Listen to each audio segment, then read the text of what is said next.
Portanto, é com grande gratidão, com grande alegria, porque o Senhor é grande e Ele tem feito grandes coisas, que nós agora abrimos a Palavra de Deus para continuar a estudar o Evangelho de Lucas. E não poderíamos começar com maior sentido do que este, o sentido da alegria. Porque, se os irmãos lembrarem bem, nós, na semana passada, falamos sobre marcas do Espírito Santo em nossa vida. E nós não falamos sobre todas as marcas. Nós falamos sobre 3 marcas que o texto se nos apresentava. E são apenas 3.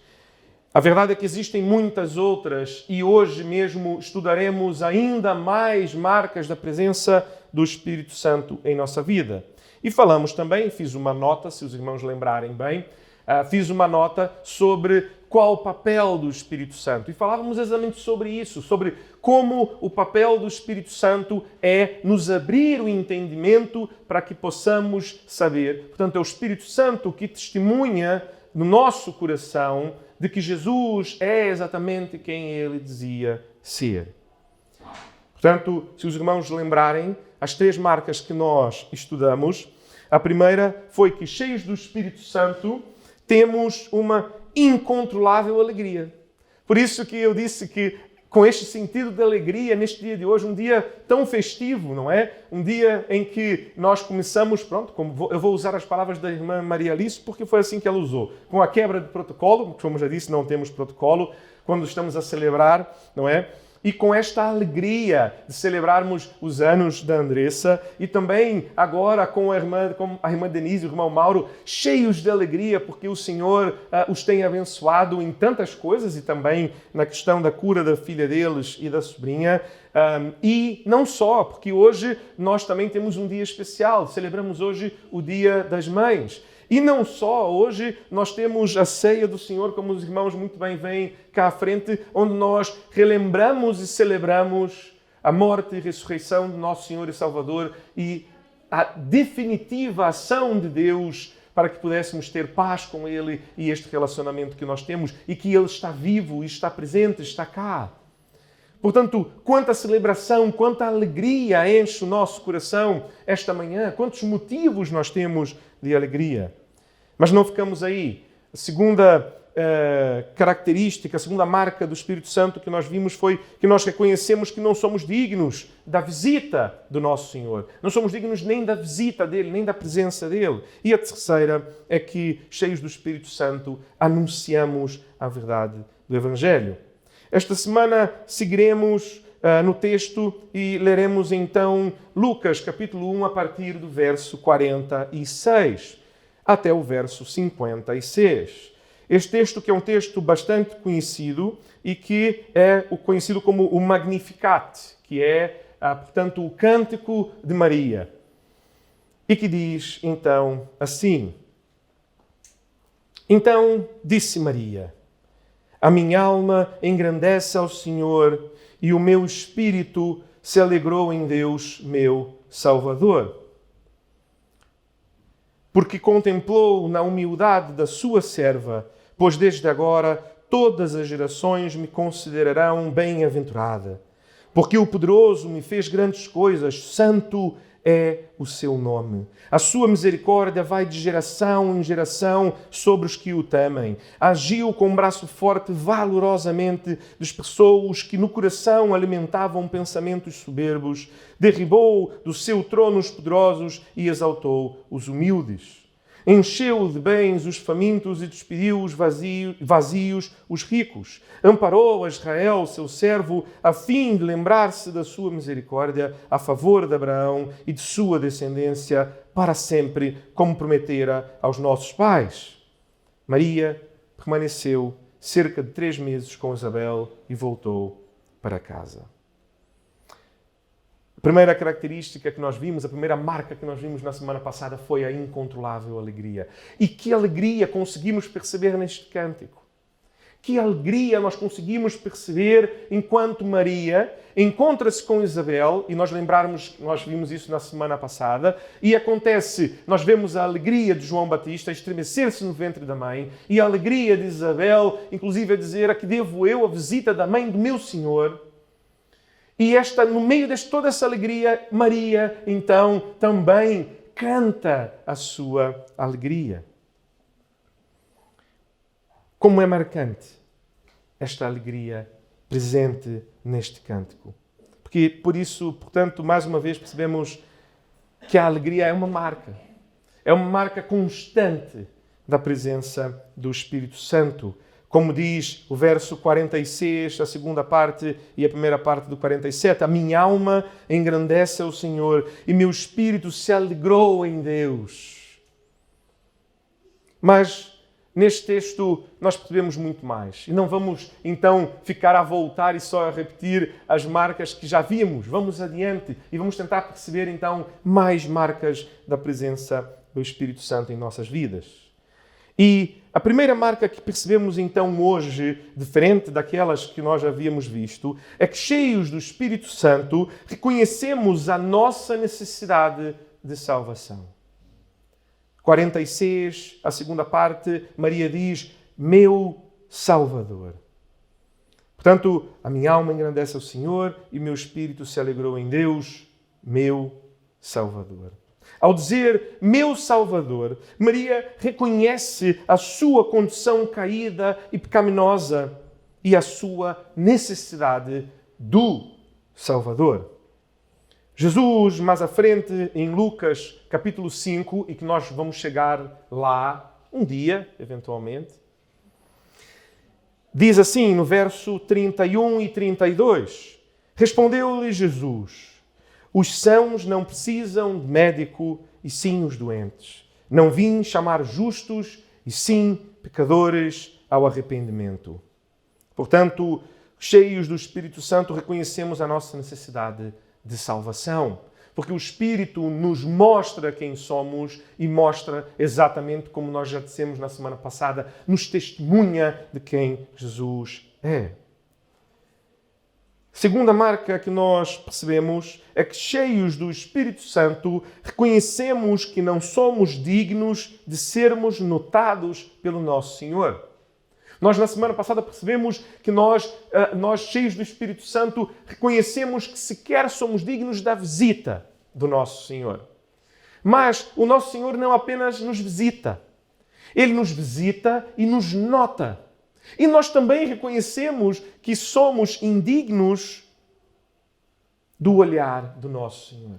Somos indignos de ser notados pelo nosso Senhor. Maria o reconhece no verso 48, quando diz: porque contemplou na humildade da sua serva, pois desde agora todas as gerações me considerarão bem-aventurada. Maria diz: porque me contemplou.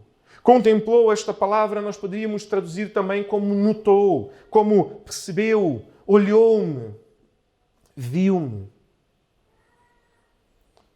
E viu-me a humildade da sua serva. Nós primeiro notamos que Maria coloca-se como serva. E nós temos que lembrar que serva, o sentido desta palavra. Porque não é um sentido pequeno. Não é um sentido como, é o meu trabalhador, ou como nós diríamos mesmo, empregado, porque pronto, eu tenho, portanto, uma empresa e eu tenho empregados e ela é a minha empregada. Serva, naquela situação, era mesmo alguém que era inferior socialmente, culturalmente, em todas as situações. Era provavelmente um escravo. E mesmo aquele que era um trabalhador livre, o que recebia era uma diária e era um valor tão pequeno que o trabalho era quase o que nós consideraríamos hoje como trabalho análogo à escravidão. Portanto, Maria, ela coloca-se nessa situação, ela diz: eu sou tua serva. Mas não diz apenas isso. Não bastante colocar-se como serva, ela ainda qualifica-se e exalta que Deus a nota, e não a nota porque o seu serviço é eficaz, ou a sua capacidade, ou por qualquer habilidade, ou porque ela é melhor do que as outras servas que Deus tem, mas na sua humildade. Portanto, Maria aqui coloca-se como uma serva comum, de quem de facto não era digno de ser sequer olhada. O que ela quer dizer aqui era mais ou menos a dizer: Senhor, existem tantas servas melhores do que eu, em tantas coisas diferentes, tantas mulheres que o Senhor podia olhar e notar antes de mim. E ainda assim o Senhor notou a mim e escolheu a mim para fazer o que está a fazer. Para além disso, reconhecemos ainda, ao observarmos o início do verso 48, que, cheios do Espírito Santo, reconhecemos que Deus busca os humildes. Humildes aqui, e essa humildade que Maria aqui coloca, não é uma humildade em oposição à soberba.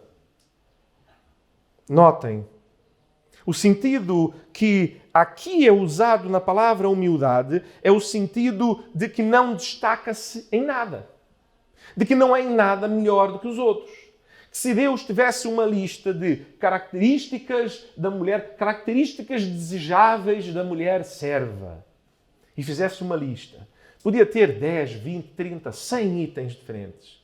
O que Maria está a dizer é que ela não destacaria-se em nenhum.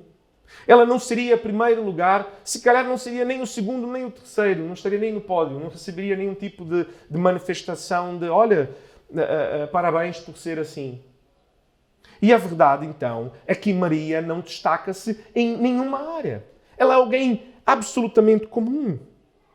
E este é o sentido da humildade. Humildade não no sentido de humildade do coração, mas humildade de facto, ser alguém normal, comum. Paulo chega a afirmar algo mais duro ainda aos nossos irmãos de Corinto.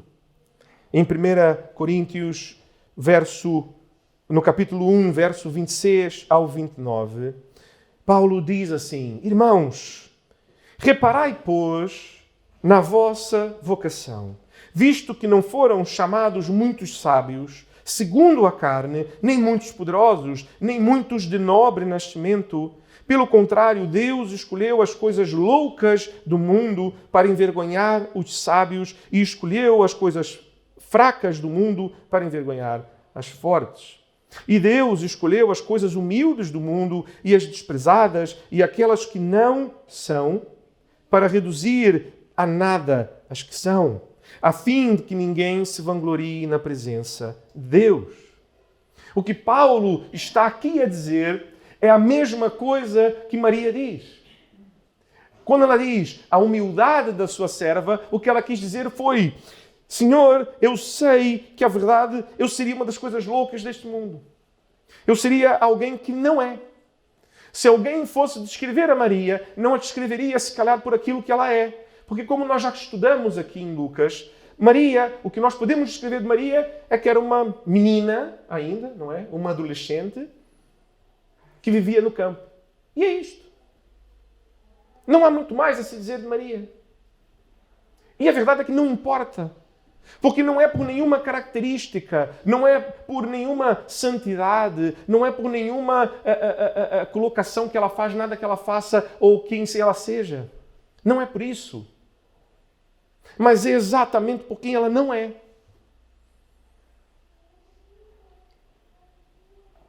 O Espírito de Deus coloca-nos no nosso devido lugar.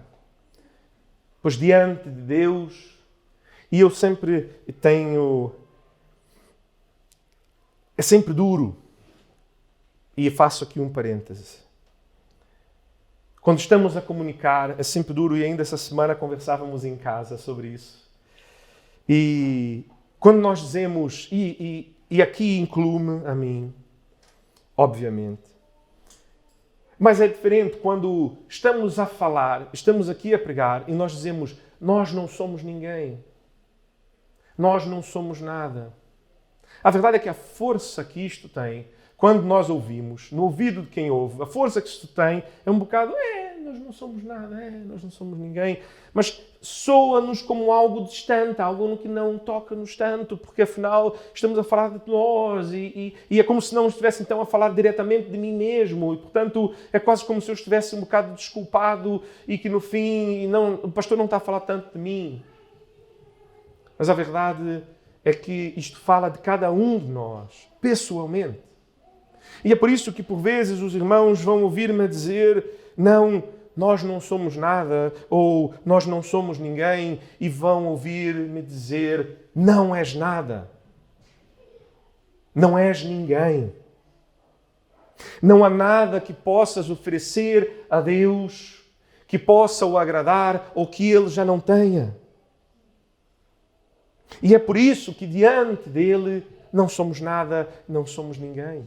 Por isso que não há nenhuma característica nossa que seja possível, que seja capaz de facto de agradá-lo. Mas também preciso ser justo e continuar a ler e ir mais à frente nesse mesmo capítulo, em 1 Coríntios, ainda no capítulo 1, no verso 30 e 31, porque ali o apóstolo Paulo diz algo muito interessante. E diz-nos: mas vós sois dele, em Cristo Jesus, o qual se nos tornou, da parte de Deus, sabedoria e justiça e santificação e redenção, para que, como está escrito, aquele que se glorie, glorie-se no Senhor. Aquilo. E, de facto, talvez alguns irmãos mais experientes pudessem, neste momento, enquanto eu falava antes, dizer assim: mas pastor, o pastor está a dizer que eu não sou nada, que eu não sou ninguém, que não há nada em mim. Mas Deus, com a sua graça, com a sua misericórdia, não transformou-me. Sim, transformou-me. Mas o que estou a dizer e a marcar é que não vem de vós, não vem de nós, não vem de mim. Qualquer coisa que eu tenha, que seja de alguma forma sabedoria, justiça, santificação ou redenção, não vem de mim mesmo, vem do Senhor. E quem fez toda a obra completa, do começo ao fim, foi Ele. Porque como nós dissemos na semana passada, o primeiro trabalho do Espírito Santo de Deus é nos abrir o entendimento. Portanto, nós não podemos nem dizer: pastor, mas espera lá, pastor. Quando pregaram-me o Evangelho, eu é que tive que prestar atenção. E eu é que percebi o que estavam a dizer. E eu, então, é que rendi-me diante de Jesus. Mas o que nós aprendemos já na semana passada sobre a ação do Espírito Santo é que mesmo o vosso entendimento, mesmo o dia que ouviste a mensagem de salvação, só a entendeste e só te rendeste diante de Deus porque o Espírito Santo tocou em sua vida e o abriu o entendimento. Porque sem a ação do Espírito Santo de Deus, teriam sido palavras ao vento. Por isso é que tantas vezes, e os irmãos já devem ter também tido essa experiência, de se calhar falarem da mensagem do Evangelho para alguém e esta pessoa não aceitar Jesus. Para nós, obviamente, não faz sentido algum. Como é que pode? Como é que pode essa pessoa não querer a Jesus? Como que pode essa pessoa não querer conhecer a Jesus, andar com Jesus? Mas a verdade é que nós só temos esse sentimento porque temos o Espírito Santo de Deus a tocar a nossa vida. E se essa pessoa não chegou ao entendimento, eu tranquilizo os irmãos que pode não ter sido pela falta da vossa capacidade de ser claro ou objetivo ou de explicar o Evangelho. E é por isso que nós falamos sobre a necessidade de orarmos. Sempre que vamos testemunhar do Senhor, orarmos pela vida da pessoa que vai ouvir, orarmos para que o entendimento dela abra-se. Glorie-se naquilo que o Senhor fez em e através de vós. Não glorie-se em si mesmo. Assim como Maria, levada pelo Espírito Santo de Deus, o fez. E se nós voltarmos novamente para o nosso texto no começo, nós vamos perceber exatamente isto. Como que ela reconhece quem ela é diante do Senhor, que ela não é ninguém, ela não é nada, mas Deus é que fez nela todas as coisas. A minha alma engrandece ao Senhor e meu espírito se alegrou em Deus, meu Salvador, porque contemplou na humildade da sua serva, pois desde agora todas as gerações me considerarão bem-aventurada. E hoje gostava de deixar mais uma nota aos irmãos antes de encerrarmos. Assim como o fiz na semana passada, uma vez que estamos a falar sobre o Espírito Santo e as marcas da presença do Espírito Santo em nós, eu acho que é importante também, novamente, aprendermos mais sobre o trabalho do Espírito Santo em nós. Não apenas as marcas da sua presença, mas também o seu trabalho. Na semana passada, nós falamos então sobre como é o Espírito Santo que nos abre o entendimento. Mas hoje eu queria convidá-los para lermos novamente um texto que os irmãos têm ouvido bastante do vosso pastor. Porque é um texto que simboliza e marca exatamente aquilo que devemos ser. Que são palavras de Jesus em João, no capítulo 14, no verso 21, e que Jesus diz assim: aquele que tem os meus mandamentos e os guarda, esse é o que me ama, e aquele que me ama será amado por meu Pai, e eu também o amarei e me manifestarei a ele.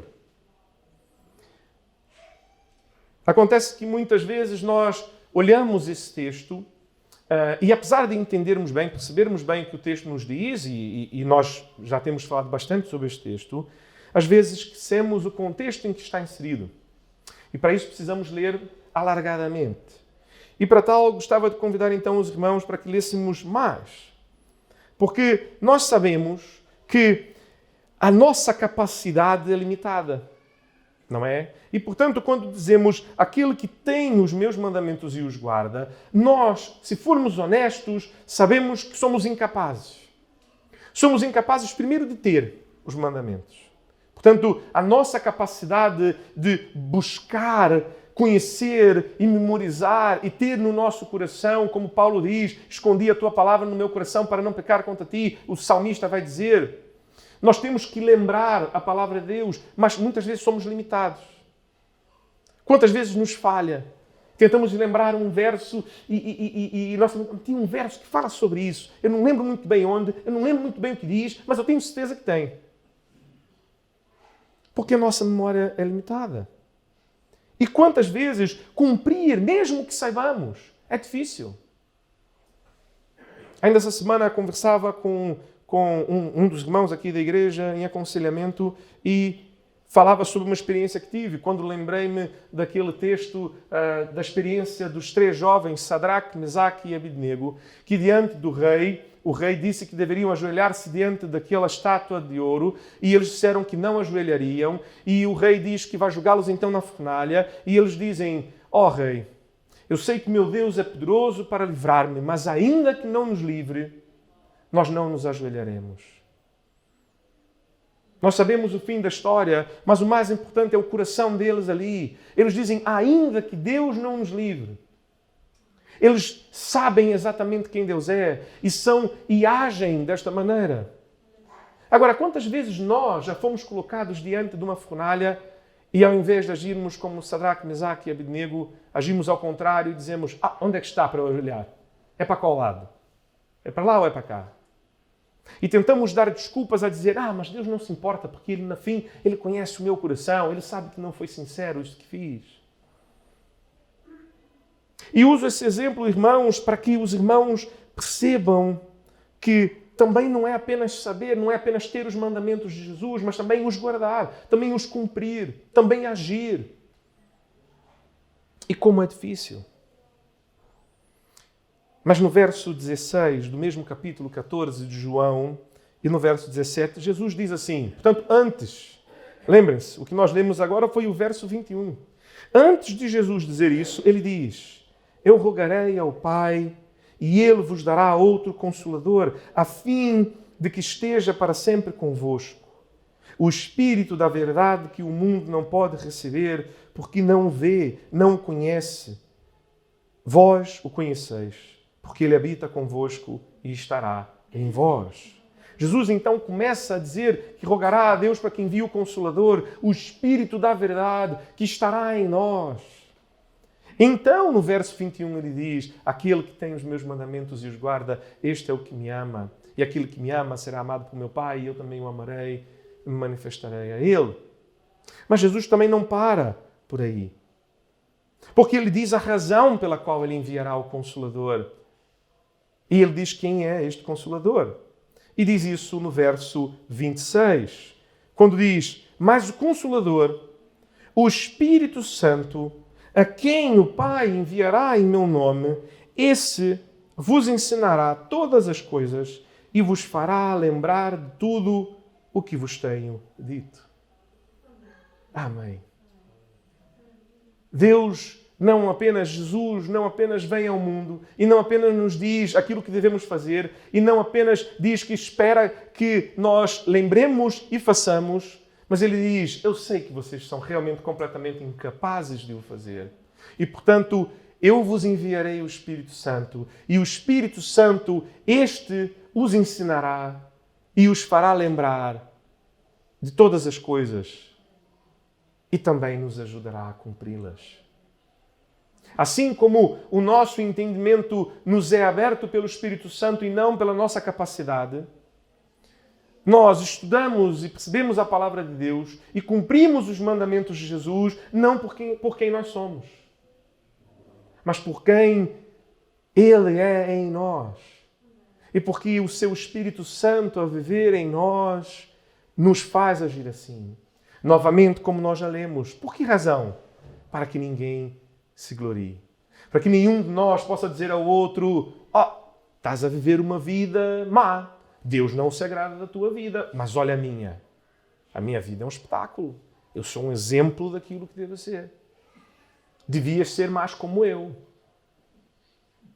E é por isso que Paulo, quando chega naquela situação em que pessoas começam a querer colocar Paulo contra Apolo e começam a dizer, mas ele ensina bem, ele ensina melhor, mas eu sou seguidor deste, eu sou seguidor daquele. Paulo diz, eu não sou de Paulo nem de Apolo, mas sou de Cristo. E se querem imitar alguma coisa em mim, imitem que eu imito a Cristo. Porque o que eu faço, não sou eu quem faço, mas é o Espírito de Deus que faz em mim e através de mim. Portanto, não há nada em mim. Continua a não haver nada em mim. A palavra nos diz mesmo que nós somos vasos de barro. Temos um tesouro dentro de nós, mas o tesouro não é parte de nós. O tesouro apenas está dentro de nós. Este tesouro é a presença do próprio Deus em nós. Mas continuamos a ser vasos de barro, assim como o vizinho. Temos que lembrar exatamente quem somos.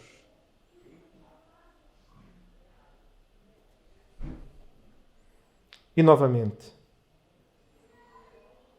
é por isso que a oração é parte imprescindível da nossa vida cristã.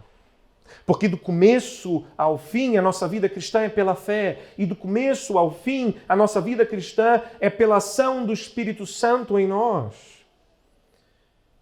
Portanto, por mais que nos empenhemos no estudo da palavra, e cuidado aqui, irmãos, porque devemos nos empenhar no estudo da palavra. Eu não estou a dizer com isso que os irmãos, então não preciso estudar mais a minha Bíblia, é o Espírito Santo, Deus fala comigo no meu coração e olha, Deus revelou-me.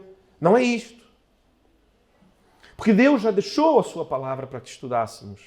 Aquilo que Deus haveria de dizer, já o disse e está aqui, gravado no texto bíblico. Mas o que eu quero dizer com isso é que nós devemos nos empenhar sim, mas que sem a ajuda do Espírito Santo o nosso empenho será em vão. Assim como quando lembrei os irmãos agora há pouco, enquanto orávamos pelas crianças, a dizer aquele texto que diz que se o Senhor não guardar em vão, vigia o sentinela. O que este texto quer dizer, e que o povo de Israel entendia, então não precisamos construir muros. Então não precisamos ter vigias, sentinelas. Afinal, é o Senhor quem nos guarda. De maneira alguma. Devemos construir muro em nossas cidades. Devemos ter sentinelas em nossas cidades. Mas sabemos que no fim quem nos guarda é o Senhor e não os nossos muros, não os nossos sentinelas, mas que Deus os usa para nos guardar. Mas não apenas eles. Da mesma maneira, precisamos estudar a Bíblia. Mas por isso, e aí agora os irmãos vão perceber porque que comecei hoje o culto como comecei.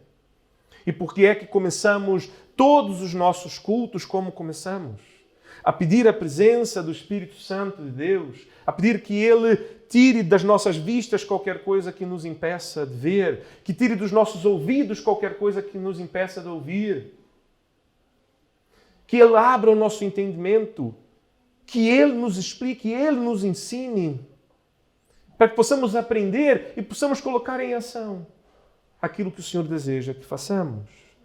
Por isso é que começamos todos os nossos cultos com oração, e a nossa oração é exatamente esta, todos os domingos, todos os dias. Porque nós precisamos da presença do Espírito Santo de Deus para que sejamos capazes de perceber e viver a palavra de Jesus. E é por isso, meus irmãos, que mais uma vez insisto com os irmãos, que precisamos ter as nossas vidas controladas por Jesus. Quero contar brevemente uma história para os irmãos do meu testemunho pessoal. Eu, quando comecei a ir à igreja, aconteceu uma coisa bastante interessante. O pastor na igreja em que eu frequentava, ele tinha por hábito fazer apelo todos os domingos. Todos os domingos. Não havia um domingo em que ele não fizesse um apelo, em que ele não perguntasse: quem quer receber a Jesus? Pode ficar de pé, pode levantar a mão, ore comigo. E fazia uma oração. E quem quisesse, e se recebeu a Jesus, pode vir ter conosco, diga-nos, levanta a tua mão no teu lugar. Todos os domingos ele o fazia. E eu já frequentava aquela igreja há aproximadamente 3 meses. Mas deixa eu contar uma coisa para os irmãos, que é algo que eu não consigo de facto explicar. Durante 3 meses, eu nunca havia percebido sequer que ele fazia isso. Até que um dia, até que uma noite, em um dos cultos, o pastor, ao dizer essas palavras, eu as ouvi e eu disse: eu de facto, é isto que eu quero. Eu quero conhecer a Jesus. Eu quero andar com Ele. Eu quero a presença dEle na minha vida. Eu quero entregar toda a minha vida a Ele. E eu o fiz. E eu lembro-me de ir para casa aquela noite a dizer: ainda bem que Deus falou o coração do pastor esta noite, para que ele o fizesse. Porque de facto era isso que eu precisava fazer. Eu já conhecia Jesus de ouvir falar, e já contei essa história cá para os irmãos, não é? Outra vez, com uma comparação que eu faço, sempre a perguntar às pessoas, eu pergunto: conhecem o Cristiano Ronaldo? E as pessoas dizem: conheço. Eu digo: então dá-me o telefone dele para eu falar com ele. E as pessoas normalmente riem-se, porque é óbvio que não têm o telefone de Cristiano Ronaldo. E o que eu digo, então na verdade é que não o conhecem. Conhecem de ouvir falar, mas não o conhecem verdadeiramente. E há pessoas por aí que conhecem a Jesus de ouvir falar, mas não o conhecem verdadeiramente. E aquela noite eu percebi isto. E eu fui para casa cheio do Espírito Santo de Deus, a pensar: ainda bem que o pastor falou disto esta noite. Apenas para na semana a seguir perceber que ele falou novamente, e na outra novamente, e na outra novamente. E o que isto fez, eu não fiquei triste de maneira nenhuma. O que me fez pensar foi: como que eu já frequentava 3 meses e eu nunca havia percebido que ele fazia isso no final? E eu nunca havia, de facto, entregue minha vida a Jesus, mesmo estando cá a frequentar há 3 meses. E mesmo sabendo que ele todos os domingos faz isso. Isto é muito simples, meus irmãos. É porque o Espírito Santo de Deus ainda não havia me aberto o entendimento. E, portanto, eu sequer conseguia perceber que ele o fazia.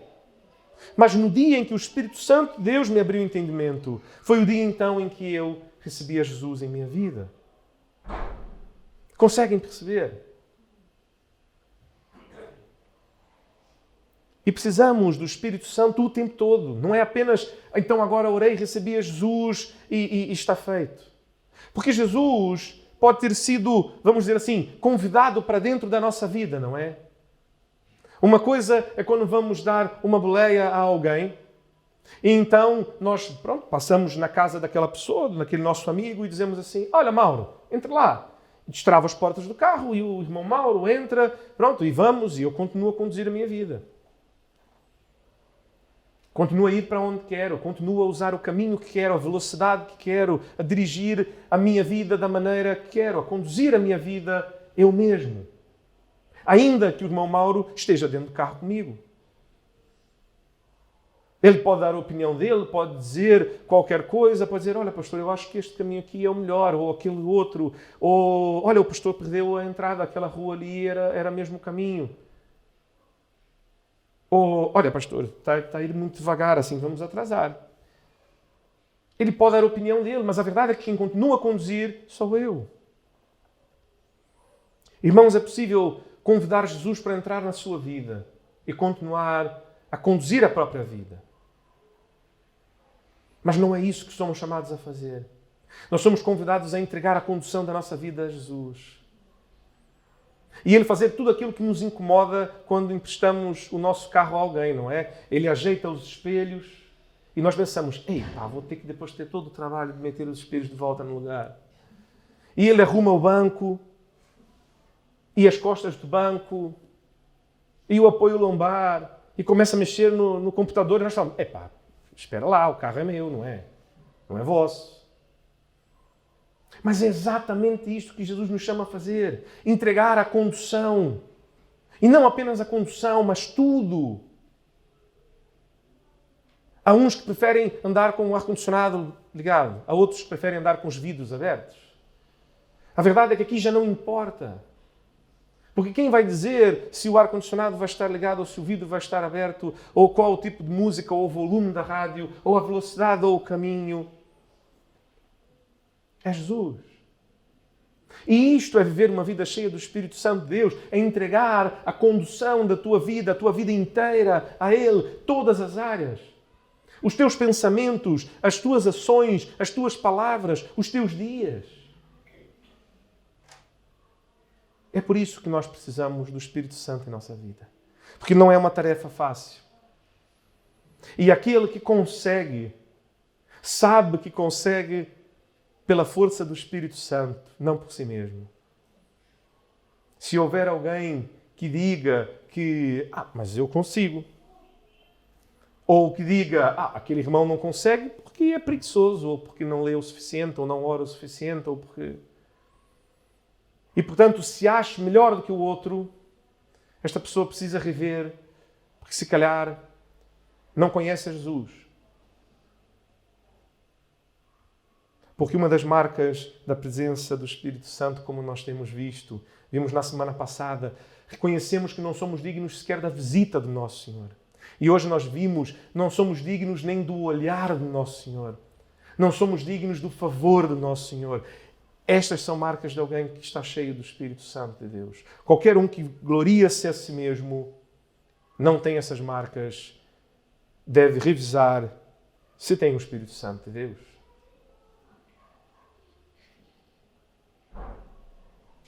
Que cada um de nós possa verdadeiramente entregar a condução de cada área de sua vida a Jesus. Portanto, neste momento eu quero convidar cada um a fechar os olhos e aí no seu lugar colocar-se na presença do Senhor. E nós vamos juntos orar. Senhor Deus Pai, sonda e conhece o meu coração.